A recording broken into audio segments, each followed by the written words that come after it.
490 vatios es un motor de 3/4 HP. De manera que para bombear un metro, más o menos 1 metro cúbico por segundo a la parte más alta de un edificio de 50 metros, necesitaríamos una bombita de 3/4 de caballo. En este caso no es despreciable, pero por supuesto la combustión no se desarrolla en un ambiente de 50 metros de alto.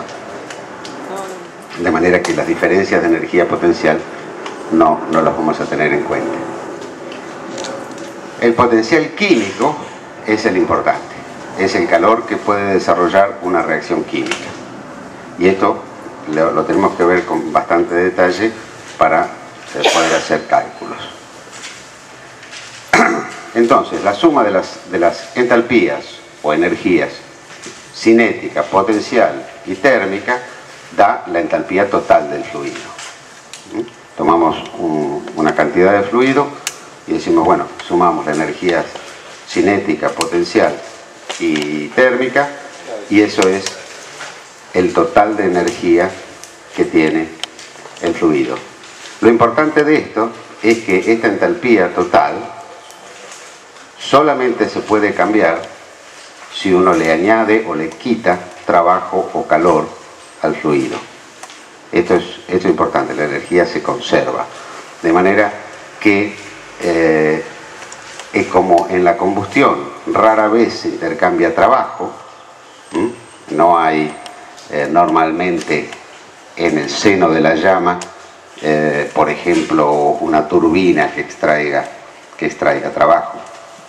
De manera que en la combustión rara vez se intercambia trabajo con los gases que están combustionando. De manera que la entalpía total solamente se puede cambiar añadiendo o quitando calor al fluido. Normalmente no se añade calor a un fluido en combustión. De manera que lo único que nos va a preocupar es la extracción de calor, que es precisamente la función de la mayoría de los aparatos de combustión. Extraerles calor.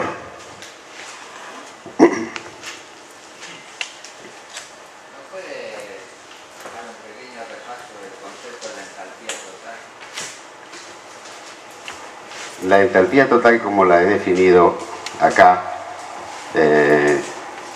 habrá quizás algunos que conozcan lo que se denomina entalpía total de estancamiento o temperatura de estancamiento. No la quise definir porque, como despreciamos la energía cinética, no hay diferencia entre lo que usted conoce como entalpía de estancamiento y lo que acabo de definir. De manera que por favor, no tengan presente esa definición. Entonces, la entalpía total sería la suma de la energía cinética, 1 medio de V², la energía potencial, G por delta S, donde S es la altura, y la energía térmica, Cp por delta T. Y faltaría entonces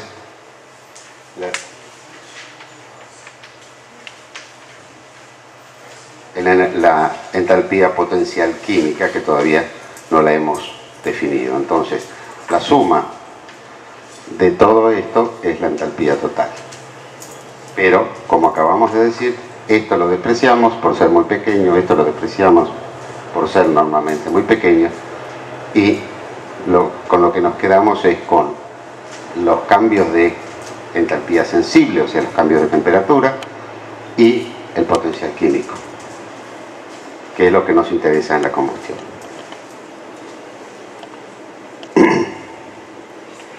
Vamos a ver entonces cómo podemos calcular los calores. Sí.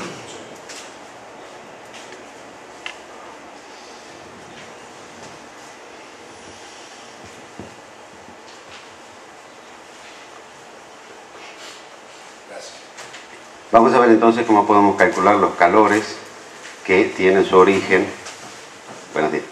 en el potencial químico.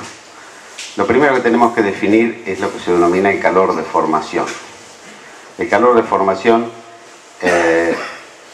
es el calor necesario para formar un compuesto químico a partir de las sustancias simples. Una sustancia simple es un poco difícil de asegurar, de definir. Llamamos sustancias simples a aquellas que se encuentran normalmente en la naturaleza, en la forma que se encuentran normalmente en la naturaleza. Por ejemplo, el oxígeno en la naturaleza se encuentra en la forma de molécula oxígeno 2, y a eso lo llamamos una sustancia simple. El oxígeno, el átomo individual de oxígeno, no se encuentra normalmente en la naturaleza, de manera que no es una sustancia simple. El carbono se encuentra como C, el nitrógeno se encuentra como N2, todas esas son sustancias simples, y a esas arbitrariamente se les asigna un calor de formación 0. ¿Por qué? Por comodidad, para darles un nivel de referencia.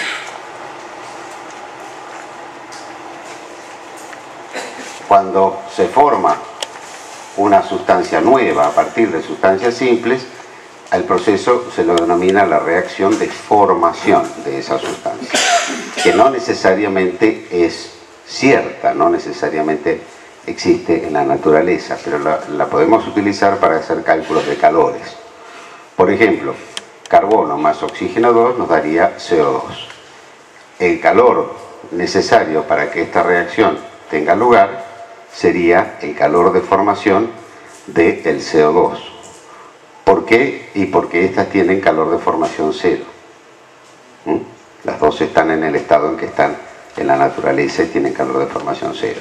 Entonces, cuando se forma una sustancia nueva a partir de sustancias simples, el calor que es necesario entregarle o retirarle a la reacción para obtener el resultado es el calor de formación de la nueva sustancia.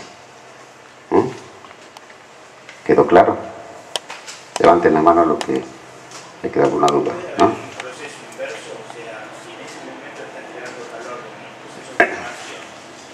Sí, sí. Para separarlas, sí, sí, cómo no. Quizás no lo mencioné en su momento, pero todas las reacciones químicas son reversibles. Todas las reacciones químicas son reversibles. Y la cantidad de calor intercambiado para hacer que una reacción se mueva en una dirección es exactamente igual y contraria a la que se necesita para convertir la reacción en el sentido opuesto. Es un poco, a veces choca un poco porque dice, no, escúcheme, si yo quemo carbón con oxígeno y obtengo CO2, ¿cómo hago para separarlos de vuelta para obtener carbón y oxígeno 2 separados? Se puede en el laboratorio, lleva ciertas transformaciones, lleva ciertas complicaciones, pero se puede, y el calor necesario para hacer esa transformación inversa es exactamente igual al que se obtiene quemando el carbón. Todas las reacciones químicas son reversibles y el calor intercambiado es el mismo en una dirección u otra.